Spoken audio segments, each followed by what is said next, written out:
we'd like to say that in our opinion it is not suitable for children or for those of you who may have a nervous disposition.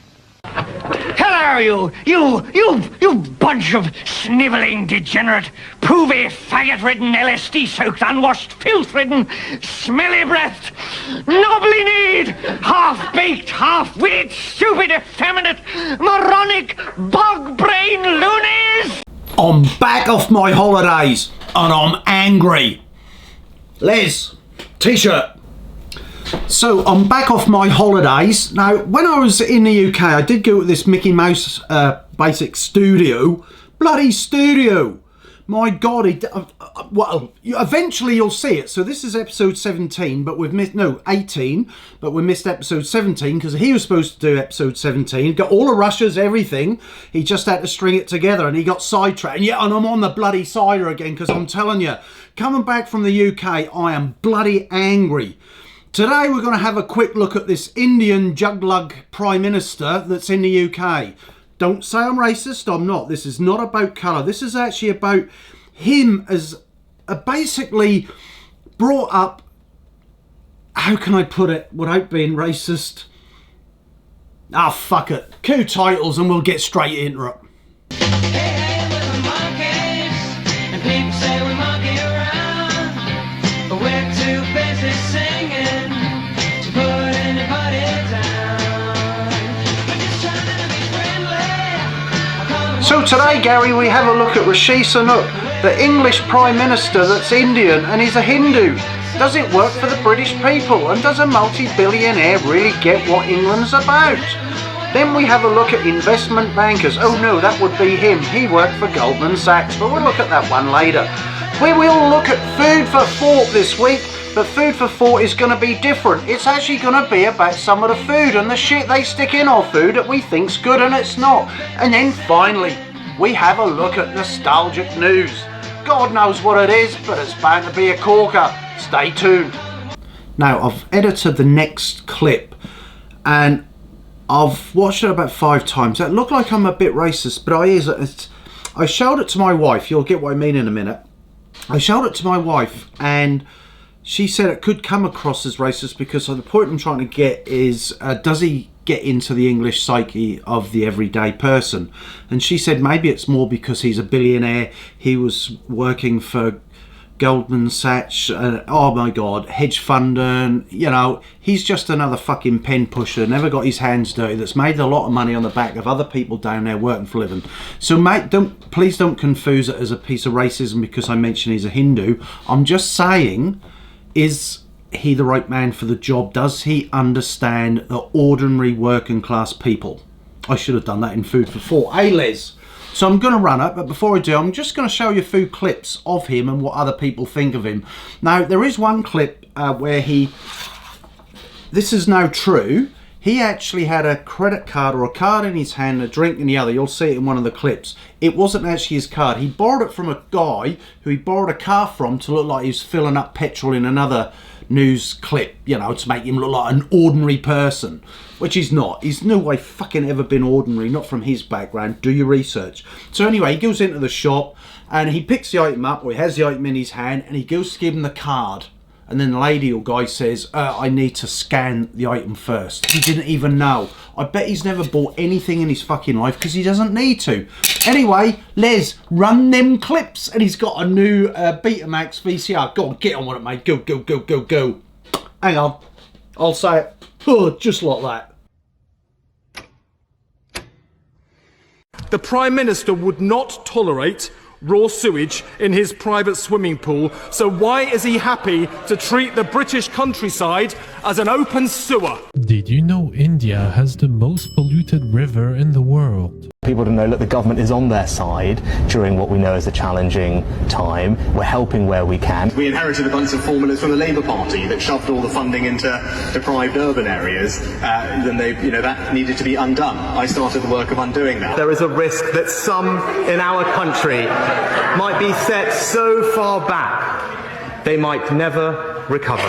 You have a millionaire's lifestyle, and some people are saying actually you are out of touch with the truth of how this is going to hurt. What I'd say to people is, judge me by my actions. Yeah, is this all good? Yeah, all together. Stand down for me. Yeah, I you and tell them I was at Winchester, and one of my best friends is from Eton or whatever, and then they're like, oh, okay. So I've always been a completely normal UK taxpayer. I had a green card because as a legacy of my time living and working in America. My wife and I have a Volkswagen Golf, and actually she's filled it up, as I was saying the other week, and it is going up. Of course we know it's going up, and that's why we took action yesterday to try and make a difference. The British people won't trust a party that isn't serious with their money, and that's why they vote Conservative. It's £11.8 billion lost in fraud because of a total lack of respect for taxpayers' money. I want to be upfront and honest about what we're doing. He was talking about scrapping policies which don't actually exist. The idea that government can tell you what to eat, gone. Some of them are just made up. Where's the meat tax? None of that exists. The idea that government can force you to have 7 different bins in your home, gone. Rishi Sunak also said that he'd blocked plans to tax meat, introduce compulsory car sharing, and make people sort their rubbish into 7 bins. Can you remind me when these things were actually going to happen? Because, maybe I've got amnesia, I can't remember any of these. Well, I love a bit of the monkeys. Now, I'm not going to go into too much detail about Rishi Sunak and what he's actually doing now. I'll do a little bit. But this is more about, we have in the UK an Indian Prime Minister. Think about it. Yeah, all right, he was born somewhere in Southampton in some hospital, but his family are Indian. He's Indian. It says on the Twittery thing, whatever it is, it says marriage location in Bangalore in India. I can't even pronounce the name. So he's married to an Indian, he's Indian and got Indian parents, and he's Hindu. And he's the Prime Minister of the UK. So you could say, could a Christian become Prime Minister of India? Absolutely fucking not. Now, why am I mentioning this? It's more to do with his background, the way he thinks as a Hindu Indian. Now, I keep saying a Hindu because basically England has basically been brought up, I was definitely brought up with the Sunday school, hymns at school, morning stuff, and then, got the hymn books. And then on every street corner, not every street corner, but definitely in every town and village, is a Christian, Catholic or Protestant church. That's the basis of, for me, for England. That's what England means. You get where I'm coming from? And we've got an Indian Prime Minister who doesn't fucking get it. And I know he doesn't get it. I think more he doesn't care. Because he's one in a billionaire club, £100 million. And his wife is, and his family's very rich as well. I'm just saying, Indian ethics is a lot different to English ethics. You get where I'm coming from? So if you look at India, the divide between the rich and poor is massive. The rich don't give a fuck about the poor, and that's really apparent. They don't have a national health system, no more than we really have a national health system left in the UK anyway, because him and his party and all his predecessors have been trying to get rid of it. They don't see the value in these people because there's no fucking profit in it, right? It's a bottomless pit of helping people. So this guy, when he was working in the waterways, right, they cut budgets there. Now they've got fucking waterways in the whole of the UK that are polluted. He had a part in that. Just do your research. And then more recently, when I don't know if he was the Chancellor of the Exchequer at the time when he did it, but he cut the maintenance budget for all public schools, us freebies, all schools in half. And then you get that rack situation. You go, oh, that just so happened to happen on my watch, but it's not my fault. He could have done something about it, just like every other bloody Prime Minister and every other government before him, because this has been going on since the 50s. Yes, so what? It's rather ironic, isn't it? A couple of the buildings, some of the beams crack and fall down on his watch, when he actually previously cut the budget for maintenance on schools by fucking half. So you see where this man comes from. He doesn't give a shit about the working class man because he has no understanding of the working class man. I'm talking about a working class man, even the middle class. I don't know how fucking people in Yorkshire actually voted for this guy to get into government in the Yorkshire. Fucking Yorkshire, working man's area, and he got fucking voted in. Now, he's not a voted in MP, Prime Minister. He isn't voted in. Just like the one before him, that Liz woman. So you had 2 Prime Ministers now in the UK and you didn't elect them in. Yes, they were elected into Parliament, but they are not elected Prime Ministers. So just do your research, if you will, on how India works with its poor people, its working class people. They're just used. Yes. The latest World Inequality Report of 2022, which was released on December 8, confirms that India is among the most unequal countries in the world, with rising poverty and an affluent elite. It also states that half of India is so poor that it owns almost nothing. He's no different. His track record is exactly the same as any other Indian would be. And I'm not being racist, I'm just saying where his background is. It's his background and how he thinks. He doesn't think like an ordinary Englishman. And then again, no fucking billionaire would anyway. Especially with ears like him. I'm sorry. Is that racist, saying he's got big ears? Prince Charles had big ears. Just think about it. A Hindu in charge of predominantly what is a Christian valued country. And no one has said a fucking word. Oh, Les, it's good to be back. But I tell you what, I'm feeling very, very deflated. Even Mr. Producer... Oh, God, he's on the phone. Excuse me.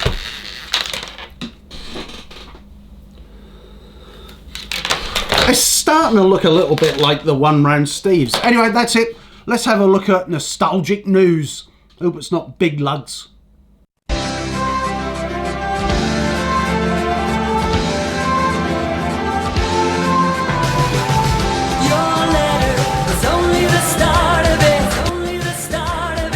So in the nostalgic, historical news today, Henry's doing it for me. Oh, and I can see it's in front of me. I hope it's a good one, mate. I hope it's not one of these horrible celebrities. Oh, it's a TV show. Wow. First appeared on TVAM. I never liked TVAM. And Lorraine Kelly. Do you know, I watched Lorraine Kelly. Lorraine fucking Kelly. My God, that woman is so out of date, it's not funny. She's about 30 years out of date.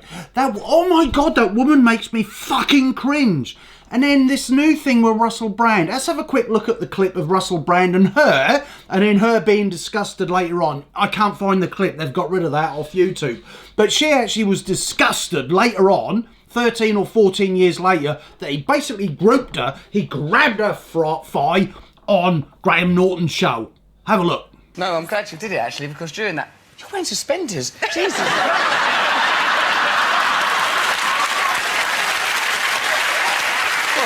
I've bitten off more than I can chew. I'm out of my depth. If that's grabbing someone or groping someone, that's got to be ridiculous. There's some fucking culture within ITV and the morning shows that's really toxic. I mean, they did the same with Philip Schofield. Remember him? Yeah, he's long gone. Never got charged for nothing. Yeah, a bit dodgy, but he weren't that bad. Family Man, says Holly Willoughby. Yeah, Family Man, says Holly Willoughby. She's just got a £300,000 fucking pound pay rise after she did what she did to him. Anyway, Lorraine Kelly. Out of date, load of fucking dribble. And the morning show's a load of dribble as well. That woman just put Russell Brand under the bus. She'd interviewed him loads of times, so the show's made money out of him in the first place by interviewing him, especially when he was really popular. Try and find it. I cannot find it anywhere. But she basically said, I was so embarrassed, but I laughed along because I didn't want to feel silly that she was genuinely fucking laughing along. You can see that in the clip. But she's sort of saying, no, I feel embarrassed. And when I look at the clip now, I just cringe and wish I'd said something. Fuck off. Just fuck off. You're just like everybody else, throwing some under the bus, and her viewing figures have gone down. That's why she's doing this, just to lift her figure. Look, she's just lost it. She was outdated 10 years ago. Go, woman. Fucking go. Go under the bus you're just throwing Russell Brand. Film review, please. Holy, here we go again, that...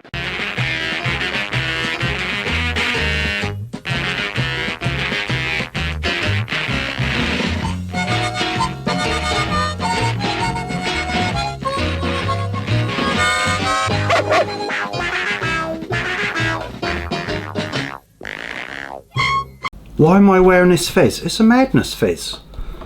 Well, I was with a girlfriend in the UK and she was talking about, she went to a Madness gig, right? And she was chatted up by this guy and she wasn't particularly interested. Rather smart, nice, classy girl. And then later she found out it was Suggsy. Nope, that's a true story. Anyway, so in the film review this week, hey June.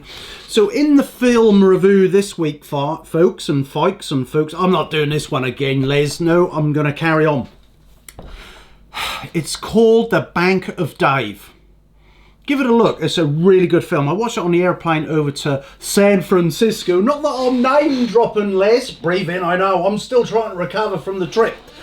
So, Bank of Dave, what's it about? It's an English film. It's quite a pretty nice little film, you know. It's not heavy going, but it is about the banks in the UK and about a guy who was earning some bloody decent money and he started lending out his money to other people. Not making money from it, not making like the big banks do, just locally in his town.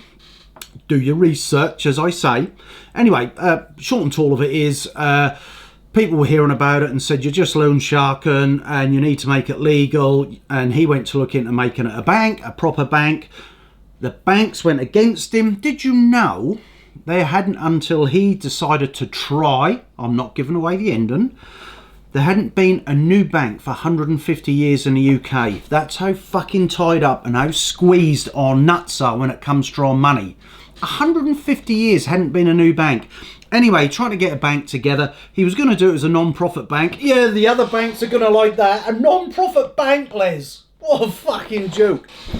Anyway, they then decided you need to find £10 million to open a bank after a lot of rigmarole and everything else. I'm not going to give the ending away. There's a lot goes on, and it actually gives you an insight into the English banking or the British banking system. So give it a go. I gave it a 9 out of 10. So that's it, Les. I really like my boobies big, I also like them small. I like them when they're in my face, I really like them all. I really like to smack those boobs and watch them fly around. And when I don't have boobies, you'll get an honored frown. I'll grab them with my big strong hands and give a little wink. I don't care if your nipples are dark brown or if they're pink. Woo, Les, that's an embarrassment. How can you show your face when you're disgraced to the human race?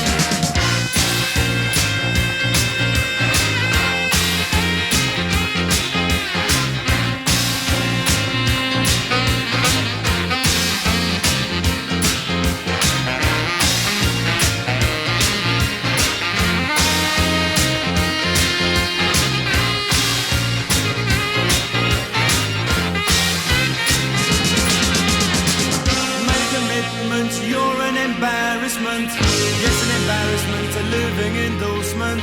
The intention that you have booked was an intention that was overlooked. They say stay away, don't want you home today. Keep away from our door, don't come round here no more. Our dad don't wanna know, he says this is a serious matter. Too late to reconsider. No one's gonna wanna know ya. Our mum, she don't wanna know. She says I'm feeling twice as old. She said thought she had her head on her shoulder. I mean, he's so blatantly stupid. He's a punk. He's a dog. He's a pig. He's a con, a bullshit artist, a mutt who doesn't know what he's talking about, doesn't do his homework, doesn't care, thinks he's gaming society, doesn't pay his taxes. He's an idiot, a national disaster. He's an embarrassment to this country. It makes me so angry that this country has gotten to this point, that this fool, this bozo, has wound up where he has. I'd like to punch him in the face.